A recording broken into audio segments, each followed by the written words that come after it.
Assalamualaikum warahmatullahi wabarakatuh. Tretan Pondok Domba. Sore ini saya bersama dengan Bapak Andaka, Insinyur Andaka Pratama. Beliau adalah praktisi lingkungan. Hari ini tim Pondok Domba kami akan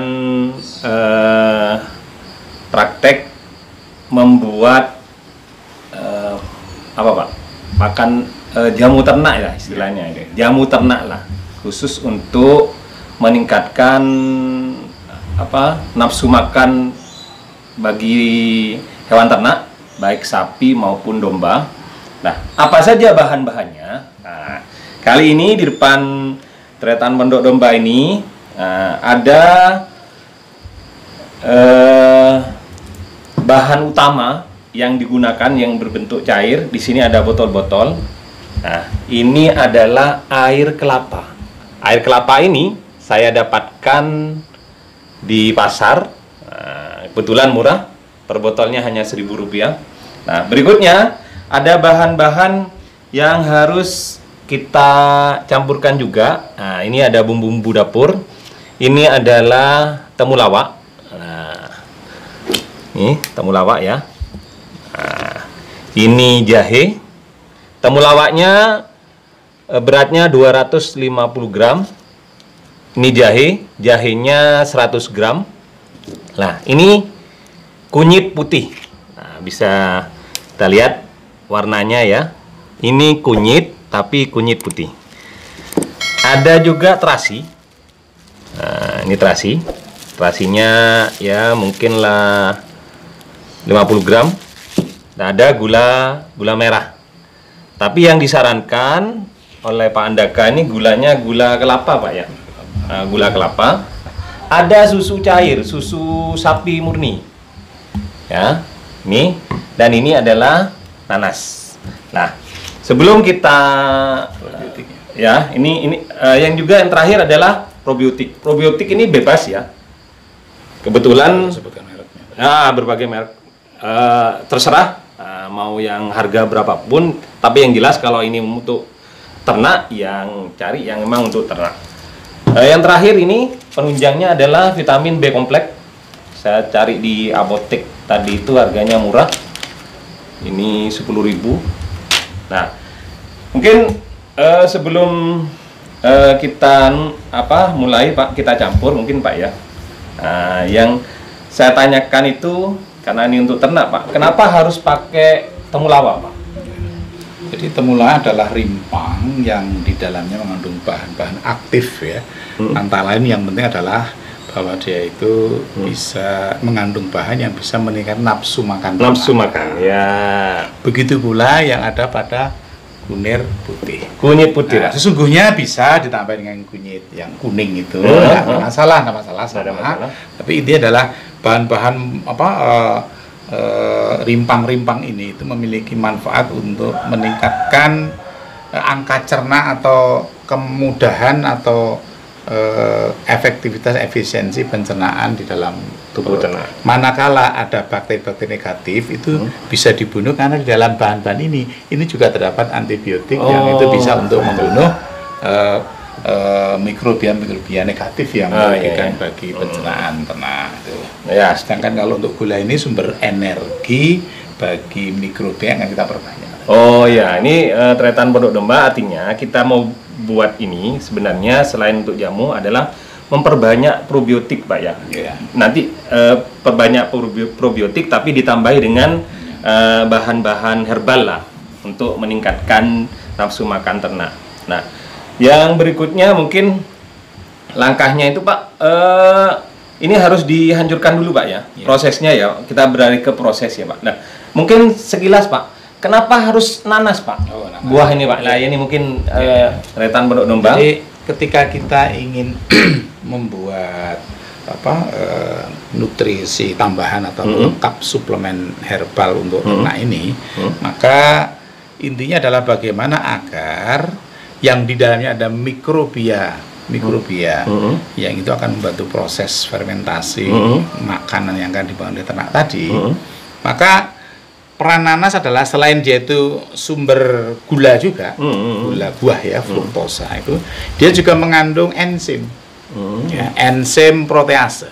Jadi ini nanti itu bisa membantu untuk memudahkan perombakan protein menjadi asam amino. Ya. Jadi enzim protease itu enzim yang merombak protein sehingga menjadi asam amino. Sehingga andai kata ditambahkan dalam makanan rangsum ternak, maka membantu memudahkan dicerna oleh perut ternak dan penyerapannya menjadi lebih cepat. Jadi meningkatkan efisiensi dan efektivitas nutrisional atau keharaan atau kerangsuman daripada makan itu sehingga ternak menjadi lebih gampang untuk mendapatkan nutrisinya. Betul. Oke. Lah, ini Pak, susu kemarin tuh oleh Pak Andaka dianjurkan untuk mencari susu sapi murni ya. Akhirnya tadi saya cari lah. Nah, pertanyaan saya Pak, kenapa harus yang susu murni Pak? Apa kalau yang susu kemasan itu susu bubuk itu kenapa kok tidak dianjurkan? Dianjurkannya yang inilah maksud saya.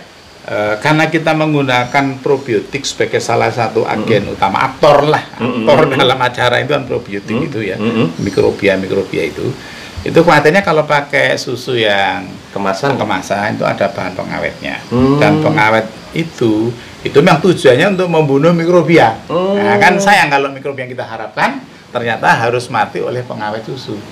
Kecuali pada yang asli tidak pengawetnya. Yang pertama, yang kedua, ini adalah nutrisi juga, makan bagi sebagian bakteri yang ada di dalam probiotik itu adalah bakteri perompak protein. Nah, jadi contohnya namanya lactobacillus, itu kan perompak protein. Nah, itu untuk bisa berkembang biak harus ada makanannya. Nah, ini kita suplai makanan yang berbiak, jumlahnya banyak. Jadi lebih banyak, sehingga nanti kalau tadi kita menggunakan probiotik atau belinya satu botol, nanti bisa kita lipat gandakan jumlahnya. Jadi ke depan tidak usah beli lagi, gitu lah. Ngirit.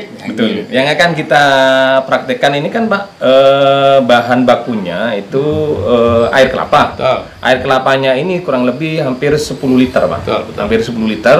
Nah, pertanyaannya begini Pak, mungkin kalau di tempat tretan Pondok Domba atau kawan-kawan yang lain kesulitan air kelapa Pak, apakah bisa digantikan dengan air biasa, air sumur atau mungkin Pak ya? Bisa. Ya? Bisa. Ketika ini memang tidak ada. Tidak masalah. Hanya kalau ada air kelapa, saran saya gunakan air kelapa. Sebab apa? Air kelapa ini kan mengandung satu hormon. Hormonnya tinggi sekali itu ya. Nah, hormon itu akan menunjang, memacu dan memicu pertumbuhan mikrobia itu lebih cepat. Terus perkembangan individu mikrobianya lebih bagus. Yang kedua, mengandung nutrisi, asam amino, protein ada, karbohidrat ada, lengkap juga lah. Jadi sumber makanan mikrobia ya, sebagai sumber energinya bakteri kita ini, probiotik kita ini, itu ada di dalam air kelapa dan hormon. Mineral lagi. Oke. Tretan Pondok Domba seperti yang disampaikan Pak Andaka. Jadi yang dianjurkan adalah memang air kelapa. Kalaupun nanti memang kesulitan, itu tidak apa-apa lah pakai air biasa Pak ya. Tapi tetap ya kalau bisa itu menggunakan air kelapa. Kebetulan di tempat kami ini mendapatkan air kelapa itu mudah di pasar. Nah, itu kan harga sebotol ini 1,5 liter itu saya dimintai cuma Rp1.000. Nah, eman-eman kalau kita tidak menggunakan air kelapa. Oke Pak, langkah selanjutnya mungkin Pak, kita akan beralih kepada proses Pak ya. Mungkin ada bahan-bahan yang harus dianjurkan Pak ya? Ya, seperti yang insya Allah Mas Hari sudah tahu. Hari.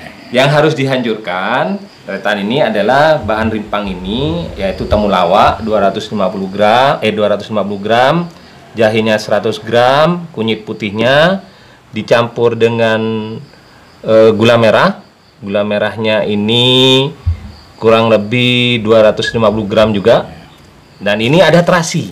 Nah, ini terasi ini yang kelewat ini juga dicampurkan, dianjurkan di blender. Setelah di blender nanti, tapi saya tambahi air Pak ya, karena mungkin tidak bisa kalau di blender hanya berbentuk padat ini, ditambahi air. Lah, ada satu bahan sebenarnya yang tidak bisa kita tampilkan, itulah dedak padi. Lah, itu menambah ada tambahan dedek padi, ditambah kurang lebih hanya 100 gram. Nah, lalu itu diproses, dipanaskan pada suhu 100 derajat Celcius. Nah, kenapa Pak harus? Nah, pertanyaannya Pak, kenapa harus dipanaskan dulu Pak? Ya. Jadi bakteri-bakteri selain yang kita butuhkan itu ada pada berbagai bahan yang akan kita gunakan ini. Nah, supaya kehadirannya itu tidak mengganggu bakteri utama, maka dia harus dimatikan. Sterilisasi. Nah, sterilisasi bagi bakteri-bakteri negatif atau gen lah gitu ya. Nah, ini. Nah, termasuk nanti sekaligus nanti mengekstrak atau menyaringkan, mengeluarkan zat-zat bahan aktif di dalam timpang tadi. Kalau dipanaskan keluar ya. Ya. Jadi mungkin nanti tidak 100 bahkan lebih, karena kalau air 100 mendidih, tapi kalau ada bahan terlarutnya akan di atas itu. Oh iya. Ya, ngalkal lah. Iya. Ngalkal. Ini kalau bisa sudah saya saya campur bahan-bahan yang itu yang tadi saya sebutkan, sudah saya campur, sudah saya didihkan 100 derajat Celcius. Bentuknya sudah seperti ini. Nanti kita tinggal campurkan. Nah, ada bahan lain yang dua bahan ini adalah nanas dan susu. Nanasnya saya blender juga, saya hancurkan. Nah, tapi tetap juga dipanaskan karena di sini ada susu. Pak Andaka menganjurkan hanya kurang lebih panasnya hanya 60 derajat Celcius. Jadi di bawah yang ini ya. Nah, sudah saya panaskan juga ini. Mungkin teman-teman perlu ketahui bahwa kenapa suhunya kok tidak mendidih juga. Oh iya, iya Pak. Untuk susu itu akan menjadi percuma fungsinya. Itu kalau dia itu mengalami penggumpalan. Mengalami penggumpalan. Koagulasi atau kerusakan struktur anunya susu, molekul susu ini. Nah, itu biasanya rusaknya adalah kalau pemanasannya lebih dari 60 derajat. Tetapi kalau dia itu dipanaskan hanya sekedar maksimal lah 60 derajat ya, maka justru reaksi ya, aktivitas reaksinya itu yang lebih aktif dia. Kenapa? Ini kan banyak enzimnya ya, atau banyak proteinnya juga ya. Itu kalau dipanaskan sekian itu akan menjadi memacu dan memicu kerja enzim yang lebih optimal. Mungkin bagi yang pencinta susu sapi Pak ya, jangan dididihkan sampai ngalkal minum susu itu. Jadi kalau perlu pakai termometer, masuk kalau di panci diaduk sampai nanti menunjukkan angka hampir 60, kecilkan kompornya. Itu akan menghasilkan nilai keluar biasaan nutrisi susu bagi manusia maupun mikrobia. Oke. Nah, nanas ini saya tadi katakan bahwa sumber gula ya, sumber mineral, vitamin iya, sekaligus mengandung enzim protease. Nah, nanti kalau ini dicampurkan ini akan membongkar proteinnya susu menjadi asam amino oleh enzim ini. Nah, makanya disendirikan, dicampur dulu, biar ditenangkan dulu beberapa waktu, bisa 1 jam, 2 jam. Nanti ini akan menjadi molekul asam amino sederhana. Ketika dicampur, bakterinya sudah tinggal menyantap. Tidak usah ngoyo, meceli molekul besar menjadi kecil ya. Dengan dibantu nanas. Oke. Ini sudah bentuknya, sudah saya blender, sudah saya panaskan tadi. Nah, tinggal sekarang proses pencampuran mungkin Pak ya. Nah, terus ini Pak, untuk probiotiknya kita butuhkan Pak. Ini kebetulan ada 2 liter. Betul. Kita menggunakan tidak harus semua ya. Jadi 2 liter ini boleh semua, toh nanti akan dicampur menjadi sekian liter. 10 liter salah ya. 10 liter ini Pak. Jadi 10 kali lipat kan. Iya, 10 kali lipat. Ngiritnya kan luar biasa. 1000%. Iya, kita pakainya separuhnya mungkin Pak. Ini diaktifkan dulu. Oh gitu ya. Jadi karena makanya kalau kita ingin nyampur ini siapkan dulu semalam sebelumnya. Caranya gampang kok. Kita kan punya gula, ya gula pasir ini. Gula ini atau gula pasir terserah. Nanti 1 sendok makan, masukkan ke dalam bejana atau panci atau apa terserah, atau botol, isi air, kira-kira 1 liter, dilarutkan, baru probiotiknya dimasukkan dulu ke dalam larutan gula itu. Nah, diamkan dulu. Karena apa? Ini kan spora yang tidak aktif. Kalau dikasih nutrisi gula, dia akan bangun tidur. Nah, kalau tidur dia akan bergairah, tinggal nyari mangsa makanan. Gitu. Makanya baru kita campur. Oke. Jadi probiotiknya ini, probiotik utamanya kita aktifkan dulu, kita campur dengan gula, dengan air, kita diamkan. Ya. Yang paling bagus 1 semalam Pak ya? Iya, semakin lama semakin bagus. Tapi kalau nanti terlalu lama kan tidak kerja. Jadi ya paling dalam minimal setengah jam lah. Setengah jam Pak? Setengah jam minimal. Oh gitu. Oke. Nah, kita akan aktifkan dulu ini. Pak, kalau langsung boleh? Boleh, cuman tidak akan secepat prosesnya. Oke. Nah, ini. Boleh, nggak apa-apa. Kalau kebetulan memang kita belum mengaktifkan, apakah bisa langsung dicampur? Nggak apa-apa. Tidak apa-apa. Nggak apa-apa. Karena tadi saya lupa ini apa ilmunya belum saya aktifkan, jadi campur saja dulu. Ya, Tidak apa-apa. nggak apa-apa. Nah, jadi kita tempat pencampurannya kita pakai apa, Pak? Langsung Nah, pakai ini bisa pakai ini. galon ya? Ya, Nah, galon. kebetulan Oh. boleh. Sebenarnya pakai jerigen boleh, Pak, ya? Boleh, jerigen boleh. Kebetulan Pak Andaka ini ada galon yang sudah didesain. Nah, tutupnya ini pakai tutup apa? Roda ya. Ya. Nah, ini ban. Ada Nah, saluran. ada saluran. Tujuannya ini sebenarnya agar udara nanti karena proses fermentasi anaerob, Pak ya. Iya. Lah, akan mengeluarkan gas lah. Ini nanti akan disambungkan dengan pipa selang kili ya. Ya. Jadi udara yang ada di dalam galon ini bisa keluar, tetapi udara yang dari luar tidak akan bisa masuk. Seperti itu, Pak, logikanya, Pak. Ya, dengan catatan selangnya dimasukkan ke dalam Dimasukkan ke dalam botol air. Air ya, dalam botol air seperti itu. Bisa kita campurkan, Pak ya. Atau kalau salah ini desainnya otomatis ini nanti. Jadi nanti ketika proses berlangsung akan keluar gas ya. Itu setiap hari ini dipecetnya pentilnya ini kan tekanan tinggi Oh, gitu. iya. Gitu nanti. Oh. Bisa ini memang gitu. Loh, desainnya ini. Nih, luar biasa. Pakai pentil gitu. Nah, jadi Ya, mungkin bisa. sehari kita karena memang ketika tidak dikeluarkan gasnya maka ini bisa meledak, Pak ya. Ya bisa adalah bisa tekanan tinggi. Tekanan tinggi. Resiko. Makanya resikonya biar mengurangi resiko, maka udara yang ada ini, gas yang ada di dalam kita keluarkan pakai metode ini, boleh. Jadi harus dicampurkan dulu, dimasukkan dulu apanya, Pak? Apa air kelapa dulu? Langsung bisa, tidak apa-apa. Silakan dimasukkan air kelapa dulu boleh. Boleh ya, tidak apa-apa. Kita pakai.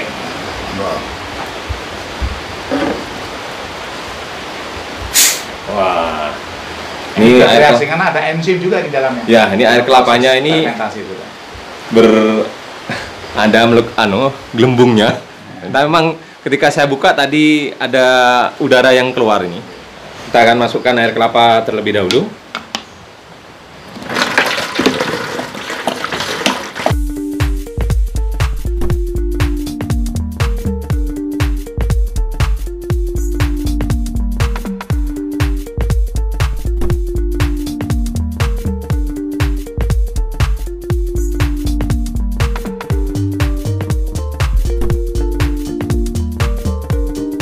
Ya. Apa itu? Ini yang rimpang. Oh iya. Terasi Sudah sama digodok ya tadi ya? ini sudah disterilkan, dipanaskan, tapi harus didinginkan dulu. Minimal ya harus dingin lah, betul-betul dingin baru bisa kita campur. Jangan dalam kondisi panas. Ya.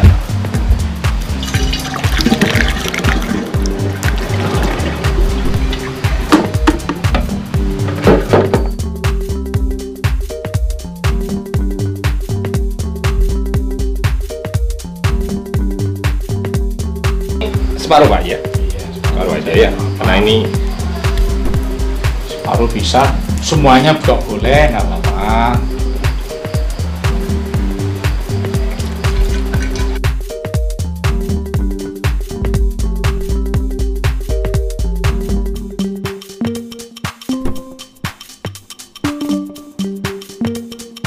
Nanti bisa dimasukkan butiran. Ini jumlahnya komplek ya. di komplek, Pak. Ya 10 butir aja lah. 10 butir langsung ya. Ya langsung apa satu persatu.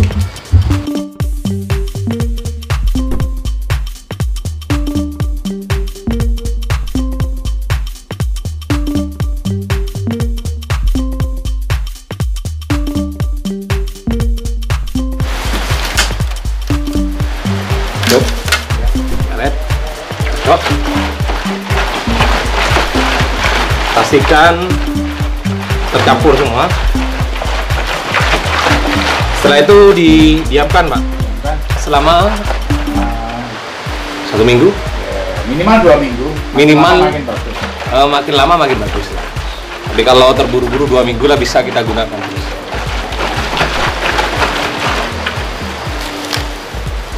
Nah, gasnya langsung keluarkan proses. Ini sudah bereaksi. ini sebenarnya sudah bereaksi. Dan ini sudah kita tutup tadi itu. Nah, kalau kita diamkan sebenarnya ini akan meledak ini. Nanti setiap kali dicek, lembung dibuka, keluarkan gasnya. Nanti kita kasih plastik, kita desain. Seperti tadi itu yang tutup tadi itu. Nah ini nanti kasih selang. Ya. Nah masukkan ke dalam botol air dalam asam. Ya, nanti gelembungnya kelihatan. Ya. Ini penanda bahwa proses fermentasi sudah berjalan. Ini baru hanya berapa detik, iya. Pak ya? Sudah mulai ini. Jadi betapa proses mikroorganisme bekerja itu kan cepat semuanya. Cepat ya Pak. Luar biasa. Setelah 2 minggu kita Nanti setelah 2 minggu kita lihat kalau sudah mungkin nanti akan kita kemas. Kita akan cobakan kepada ternak-ternak sapi dan domba itu. Pada para peternak nanti kita akan berikan, kita coba. Sudah sementara itu. Oh ya, untuk dosis penggunaannya. Oh ya. Nah, jadi nanti probiotik ini atau suplemen ini nanti suplemen ya. Itu setiap 10 kilo pakan ya. Itu kita ambilkan sekitar gelas aqua yang kecil ya, yang berapa 100 cc atau berapa itu ya? Ya, 100 berapa cc itu ya. Dilarutkan, tambahi gula pasir boleh, tambahi tetes juga boleh. Oh ya. Ya. Jadi untuk mengaktifkan mengaktifkan ini nanti baru nanti tunggu setengah jam mungkin Pak ya. Nah, baru disemprotkan ke itu ke pakan itu. Boleh langsung dibuat untuk minumnya Pak? Oh bisa. Dicampurkan pada minumnya. Dicampurkan ke minum ternaknya juga boleh. Nah, nanti kita untuk praktek pengguna itu kita lain kesempatan kita akan contoh langsungnya gimana kita akan buatkan contoh prakteknya setelah ini jadi ya 2 minggu lagi ya Bang Bin. Oke, Rutan Pondok Domba. Sementara itu proses pembuatan suplemen atau jamu untuk ternak sapi domba. Mudah-mudahan ini bermanfaat. Jika memang video ini bermanfaat, bisa disebarluaskan. Jangan lupa tetap bersemangat, selalu berbuat baik, dan salam Pondok Domba.